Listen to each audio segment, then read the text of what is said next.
El camino de la felicidad, un programa para la reflexión y la superación.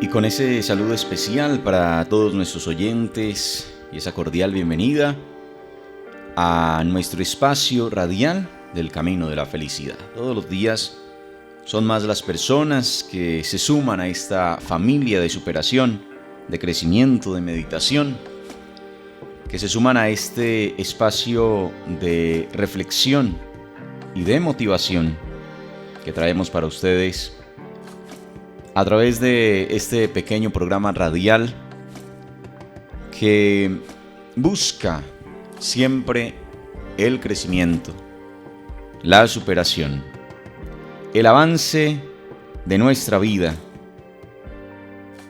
Mil gracias por preocuparse por su crecimiento interior, por su crecimiento espiritual, por su crecimiento personal. Recordemos que son muchas las dimensiones también de nuestra vida en las que debemos y podemos crecer. Son muchas las dimensiones que hacen parte de nuestra vida en las que es necesario avanzar. Hoy les traigo la historia de un pequeño de Medellín. Digo un pequeño porque es una persona joven, uno podría decir un niño. Me encontré esta historia gracias a la recomendación de una persona muy especial y pues me di a la tarea de escudriñar, como dice uno, y de escuchar ese testimonio, de escuchar alguna de las tantas conferencias que le han hecho a este joven y su familia. Se trata de la historia de un chico llamado Santiago Zapata.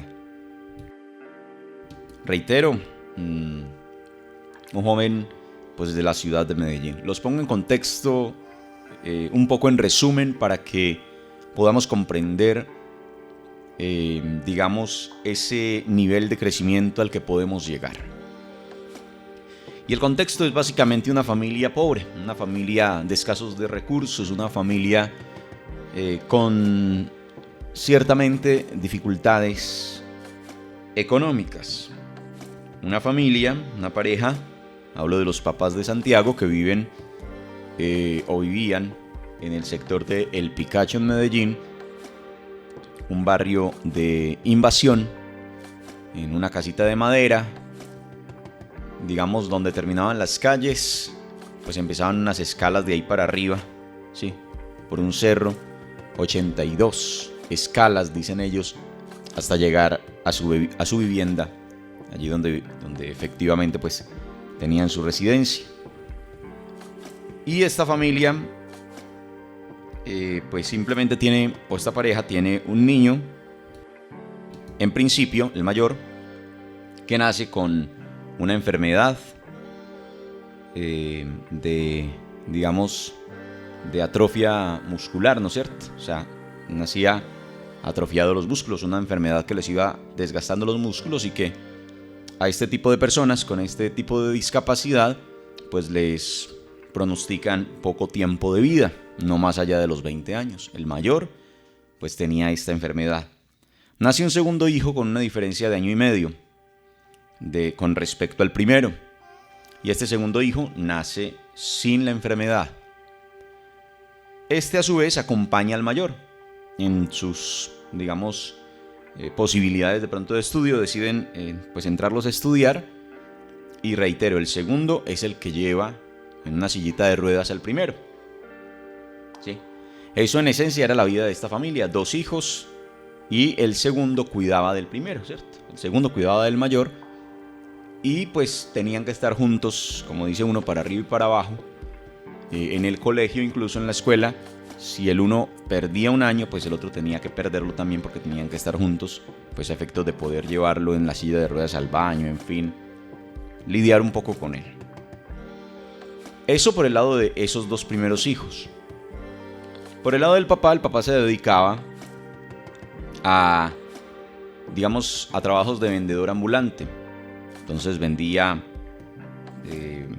bolsas de basura en la calle, puerta a puerta, CDs, ¿no es cierto? USBs, cosas de esas, lo que le resultara, vendiendo ambulantemente en Medellín. Básicamente esa era su vida y pues la esposa tenía que quedarse en casa cuidando de los hijos. Posteriormente nace un tercer hijo, que es del que vamos a hablar, Santiago Zapata, una diferencia de unos 5 años. Y este niño en principio parecía que no iba a tener la enfermedad, pero posteriormente la desarrolla. Cuando ellos se dan cuenta que Santiago también desarrolla la enfermedad del hermano mayor, ¿sí? Entonces tienen que entrar en un dilema, porque imagínense ustedes con 3 hijos, 2 de ellos con ciertamente pues la dificultad esta de la enfermedad. Obviamente se vuelve un tema muy complicado, porque ¿quién los va a llevar a estudiar? ¿Quién va a llevar su silla de ruedas? ¿Quién va a ver por ellos? Toman la decisión entonces, dura, pero toman la decisión de que los 2 niños, el mayor y el menor que tienen la enfermedad, pues simplemente se queden en casa, porque digámoslo así, finalmente pues no tenían esa expectativa de vida alta y pues bueno, dejémoslos en casa y al cuidado de la mamá, que vivan una vida tranquila en casa, y darle la oportunidad al segundo que no tenía la enfermedad para que fuera a estudiar, o sea, para que no perdiera la posibilidad de estudiar, ¿cierto? Y de desarrollar su nivel académico, básicamente eso. Estos 2 niños, entonces los 2 de la enfermedad, se quedan en casa. Lo cierto del caso es que en cualquier momento el menor sabe leer. Algún día el papá llega a la casa y la mamá le dice: ve, el niño Santi sabe leer. Y el papá se queda sorprendido: ¿cómo así que sabe leer? Si él de aquí no ha salido, si él no ha entrado nunca a un colegio, nunca a una escuela. Va y le dice: Santi, ¿cómo así que sabes leer? Y Santiago le dice: sí, pa, es que yo aprendí en el celular. Imagínese usted. Entonces ya empieza a contar que mientras el papá estaba en la calle vendiendo bolsitas, mientras la mamá estaba en casa cuidando de ellos, él cogía el celular y en el hablador de Google simplemente dijo: quiero aprender a leer. Y Google le enseñó a leer, es decir, encontró en cualquier plataforma, encontró alguna aplicación, alguna cosa, algún curso que le enseñó a leer a través de internet. O sea, él en su sillita de ruedas, con su celular, aprendió a leer. Y ahí empieza lo maravilloso de toda esta historia. Este niño, con su capacidad lectora, dedicado de lleno a eso, a leer, ¿sí? A formarse a través de internet, lee, cuenta él, para los 13 años que muere su hermano mayor, ya había leído 600 libros. Imagínense ustedes. Entonces, en el año 2019, hace apenas 2 años, estoy hablando de una historia muy reciente, lo que sucede es que el hermano mayor pues fallece en el año 2019, estamos hablando de hace 2-3 añitos. Y a partir de ahí, pues también cambia un poco la vida de esta familia, porque Santiago, el menor, toma la decisión de escribir un libro. Oigan eso, un joven con esa dificultad muscular, atrofia muscular, decide escribir un libro después de haber leído 600 libros. Es curioso porque él dice: en ese momento dije, he leído 600 libros, es hora de escribir el mío. Y pues escribí un libro que es un manual de superación básicamente, que se titula Caminando con mi mente, que además tiene mucho que ver con lo suyo, ¿no? Pero también hay que aclarar que en ese libro dice él que en ninguna línea hay un momento de autocompasión ni de hablar de él. Solamente habla de cosas de crecimiento y de superación. Santiago empieza a escribir con un lapicerito más bien, y como tiene dificultades, con sus músculos, pues empieza a ampollarse las manos, en fin, pero escribe el libro. Y la mamá lo quiere tener como un recuerdo y el niño le dice, no ma, eso no es para un recuerdo, ese libro es para editarlo, es para imprimirlo, es para venderlo. Y pues miren cómo las cosas se van conectando. El papá, que toda la vida había sido vendedor ambulante, ahora se convertía o se iba a convertir, se tendría que convertir en el vendedor de los libros de su hijo. Total, como resumen ya del contexto de la historia, finalmente hace un año más o menos que están vendiendo el libro, llevan 27,000 copias vendidas y han hecho unos planes espectaculares de ventas que quieren llegar al 1,000,000 de ventas. Y lo más bonito es que habla de propósito. Y es curioso porque algunas editoriales pues le han ofrecido que sean ellos los que vendan su libro. Y el papá también le decía a Santiago, ¿y por qué no le entregamos eso a una editorial? Pues es fácil y puede llegar a más personas. Y Santiago le decía, no pa, es que ese libro no es para editoriales, porque una editorial va a coger el libro, lo va a poner en librerías y eso está bien, pero a las librerías va a llegar personas que quieren leer y que están buscando eso, y yo necesito es que mi mensaje llegue a familias necesitadas como las mías, como la nuestra, que llegue a personas de los barrios populares como la nuestra. Y pues empezaron justamente las ventas ahí, en esos lugares, en esos barrios pobres donde ellos quizá creían que no había quien tuviera 30,000 pesos para comprar un libro o a quien le interesara. Y pues lo que sí había, digámoslo así, era en esos barrios, y eso es algo curioso, decía él, no hay cosas grandes, la gente vive pobre, pero tienen buenos celulares. Y a partir de ahí, las redes sociales se fueron convirtiendo en sus aliados para la venta de los libros, porque quien compraba el libro, el papá empezó puerta a puerta él solo, quien compraba el libro pues iba, contaba en redes, contaba en Facebook, en fin, del libro, y se fue volviendo como toda una comunidad. Y hoy pues a Santiago pues tiene muchísimos seguidores en sus redes sociales, se ha vuelto conferencista y lo que viven es de eso. Crearon su fundación, hoy 12 personas trabajan en esa fundación alrededor de Santiago. Y siempre decía él, mi propósito es precisamente que mi mensaje llegue a muchas personas para que encuentren su capacidad de superación, para que encuentren su propósito de vida, porque habla mucho de propósito de vida. Y lo más importante, bueno, eso como lo más importante, como propósito, pero entonces empezaba a colocarse metas. La primera, sacar a sus papás, obviamente, digamos de aquella situación y poderles brindar un apartamento digno. Les compró su casa, ya tienen su carrito, en fin. Ya dona, además, a través de la fundación, ha donado una cantidad de sillas de rueda, también dona mercados, en fin. Ha hecho unas obras sociales muy bonitas, pero dice que su propósito mayor es crear una clínica. Y ahí es donde está cumpliendo su sueño, crear una clínica para personas como él, con distrofia muscular. Hoy tiene solo 16 años, ya sacó a sus papás, les dio su vivienda, tiene ya sus cosas, tiene su fundación, tiene una cantidad de personas trabajando para él. No se dejó vencer por una situación de una enfermedad de atrofia muscular.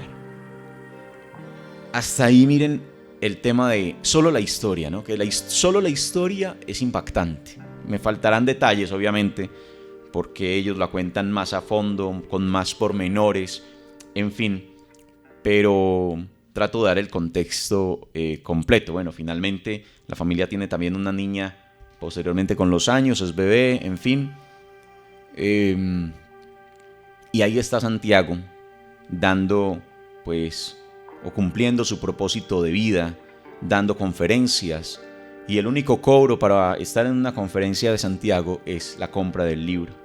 Y es bien interesante. Entonces tendré la posibilidad de comprar el libro y compartir muchos de esos conceptos que él tiene allí con ustedes a través de este espacio radial. Dentro de los conceptos, lo primero de lo que él habla es de la diferencia entre sueño y propósito. Dice él, no es lo mismo el sueño que uno tiene en la vida o los sueños que uno tiene en la vida que el propósito de vida. Y lo dice un joven con una dificultad inmensa, incluso a él se le dificulta hablar, pero hace todo el esfuerzo y todos los días tiene que practicar y practicar y practicar y practicar para no dejarse vencer ese músculo de la lengua, que es con el que él trabaja porque da sus conferencias. Entonces él tiene que hacer una cantidad de ejercicios a diario para poder hablar bien o tratar de hablar bien. Y él habla del sueño y el propósito. Entonces él dice, el sueño es aquello que usted quiere hacer, sueña hacer, le gusta hacer, ¿sí? Y está bien, es un sueño válido. Pero el propósito trasciende un poco a lo que usted le da al mundo, a lo que usted le da a los demás, a lo que usted quiere generar en los demás, que está dispuesto usted a dar. Entonces él dice, es posible que no puedas cumplir tu sueño, pero siempre tendrás que cumplir tu propósito. Y entonces invita a no dejarse vencer. Él dice, yo podría soñar con jugar fútbol, no lo puedo hacer, estoy en una silla de ruedas. Y entonces por eso me voy a limitar porque no puedo cumplir mi sueño. Pero tengo un propósito, el propósito de demostrarle a la gente que no se puede dejar vencer por las dificultades y el propósito de ayudar a otros con mi misma situación a que tengan un poco más de expectativa de vida, que les puedan extender su expectativa de vida. En eso está. Dice además que la queja genera lástima, entonces él decidió desde el principio no quejarse y dice que le aprendió al papá a no quejarse. Dice que jamás en la vida escuchó a su papá quejarse de su situación, de su vida o de su pobreza o de sus necesidades, que siempre lo vio con una sonrisa, que siempre lo vio con esa energía, con esas ganas de salir todos los días a vender sus bolsitas de basura para sostener a su familia, llevar algo de mercado a la casa, y lo considera el mejor vendedor del mundo. Siempre le dijo, papá, tú eres el mejor vendedor del mundo. Y bueno, se convirtió en el vendedor para su hijo, en el vendedor de sus libros. Y usa además una metáfora que a mí por lo menos me impactó demasiado, porque hablaba de la carga, ¿no? Yo había llegado a escuchar esa metáfora con la cruz, ¿no es cierto? Entre las personas religiosas se habla, es que Dios te puso una cruz, tienes que llevarla, en fin. Él usa una metáfora del maletín. Dice, la vida, Dios te puso aquí en esta tierra con un maletín, con una maleta, ¿sí? Y la mayoría de nosotros queremos coger ese maletín y soltarlo. Queremos coger ese maletín y botarlo, tirarlo a la borda porque creemos, sentimos que no somos capaces con él porque es muy pesado. Y dice él, mi maletín es esta enfermedad. Mi maletín puede ser esta silla de ruedas. Pero decidí no quejarme de mi maletín ni querer tirarlo. Decidí abrir mi maletín. Y al abrirlo, allí encontré las herramientas para trascender. Allí encontré las herramientas para superarme. Entonces la invitación yo la transmito, ¿no? Y es, no te quejes de tu maletín, no sueltes tu maletín, tu maleta. Abre tu maletín, abre tu maleta y date cuenta que allí puedes encontrar las herramientas para salir adelante. Puedes encontrar las herramientas para trascender. Encuentra allí tu propósito. Otra de las cosas de las que habla de mil cosas, pero quiero compartir solo algunos conceptos, ¿no es cierto? Habla de que mucha gente tiene un ojo en el pasado y otro en el presente, cuando debería tener uno en el presente y otro en el futuro. Y me pareció muy interesante este concepto porque habla de cómo nos quedamos mirando el pasado, que ya no hay nada que hacer por él, y el hoy, pues para a partir de hoy como quejarnos, ¿no? Y entonces él dice, no, al contrario, hay que tener un ojo en el hoy y un ojo en el mañana. ¿Para qué? Para saber que lo que haces hoy, de lo que haces hoy, de las decisiones que tomas hoy, pues vienen cosas interesantes en tu futuro. Y dentro de la frase que él usa para todo este tema, volviendo por ejemplo al momento en el que las editoriales le ofrecieron ser los vendedores de su libro, tener su libro, él decía, entre otras cosas lo hago porque no corro por la fama, sino en busca de aquellas personas que aún no encuentran su camino. Miren esto. No corro por la fama, sino en busca de aquellas personas que aún no encuentran su camino. Y uno dice, un muchacho Un niño de 16 años con esta capacidad, un niño de 16 años con esa dificultad misma que tiene en su vida, pero con esa trascendencia, con esa claridad. Eso también le va a ir dando fama, ¿no es cierto? Ya han venido los medios, ya han pasado, ya es muy conocido. Yo apenas lo acabo de conocer, por lo menos no personalmente, que además quisiera, pero acabo de encontrar su historia, acabo de encontrar su testimonio, acabo de encontrar esto que estoy compartiendo con ustedes, algunos de sus conceptos de vida. Y miren, no son muy diferentes de todos los conceptos de vida que escuchamos y de las reglas de vida que cada rato traemos a nuestro programa de otros grandes de la humanidad, de personas, porque no se trata de traer aquí famosos, gente que ha creado empresas también, como lo hemos hecho, ¿no? Y como lo hacíamos quizá en programas anteriores con Elon Musk, con Will Smith, con Chris Gardner, en fin, no sé, la cantidad de personas exitosas, ¿sí?, de las que hemos hablado. Pero miren, un joven de aquí de la ciudad de Medellín, esta hora y media nuestra, con esta capacidad, con estas cosas tan interesantes, con este testimonio tan impresionante. A mí por lo menos, siempre que lo escucho, se me llenan los ojos de lágrimas, porque es impresionante escucharlo. Y algo bien interesante, ya para culminar, él deja siempre 4 preguntas en el aire. Deja 4 preguntas en el aire porque dice: yo termino mi intervención con 4 preguntas que te dejo hoy también aquí en el programa. La primera: ¿qué vas a hacer de hoy en adelante? ¿Qué vas a hacer de hoy en adelante? Esa pregunta se la hizo a él un tío en el entierro de su hermano mayor, y él lo que contestó fue: feliz. El tío le dijo a la familia que a pesar de Santi no entendió la pregunta, y Santiago se devolvió y le dijo: tío, qué pena, fue usted el que no entendió la respuesta. ¿Qué vas a hacer de hoy en adelante? ¿Qué vas a hacer de hoy en adelante? Es la pregunta que te dejo también a ti. 2. ¿Qué tienes para darle al mundo? Mira en tu interior, mira en tu maletín, mira en lo que tienes, tus talentos, tus habilidades. ¿Qué le vas a entregar al mundo? 3. ¿Qué te gusta hacer? Ahí es eso del sueño, ¿no? ¿Qué te gusta hacer? ¿Qué es eso que te llena? ¿Qué es eso que te encanta hacer? Y por último, ¿cuál es tu propósito? Encuentra un propósito. Ese propósito se convierte en el motorcito de tu vida. ¿Cuál es tu propósito? 4 preguntas que te dejo. ¿Qué vas a hacer de hoy en adelante? ¿Qué tienes para darle al mundo? ¿Qué te gusta hacer? ¿Y cuál es tu propósito? 4 preguntas que nos deja Santiago Zapata, el niño del que hablamos hoy, este personaje del que hablamos hoy en nuestro programa, que por lo menos a mí me ha impactado sobremanera. Muchas gracias, amigos. Quería simplemente compartirles esto. Si tienen la oportunidad de conseguir el libro, háganlo. Es maravilloso. Caminando con mi mente, de un jovencito que lo deja uno impresionado, porque ahí sí, como dice uno no tiene nada de qué quejarse y se queja. Este que tendría toda la excusa para quejarse, no se queja y demuestra que lo único que se necesita en la vida es ganas, disciplina, constancia, y se consiguen los sueños y se logran los propósitos. Y tener un propósito, una misión en la vida, encontrar esa misión y trabajar por ella. Ahí les dejo, amigos. De verdad que es una historia impresionante. Muchas gracias por estar con nosotros. Muchas gracias por escucharnos este programa. Y hasta una próxima oportunidad en este espacio radial del Camino de la Felicidad. Me voy no sin antes recordarles, seguirnos en nuestras redes sociales, escribirnos si lo quieren.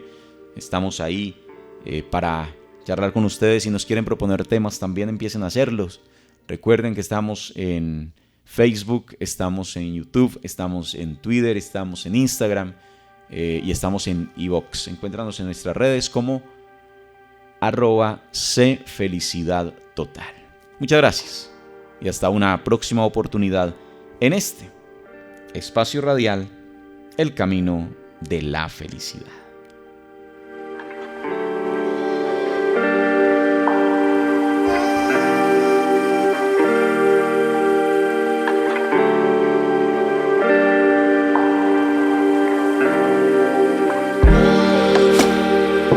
El camino de la felicidad, un programa para la reflexión y la superación.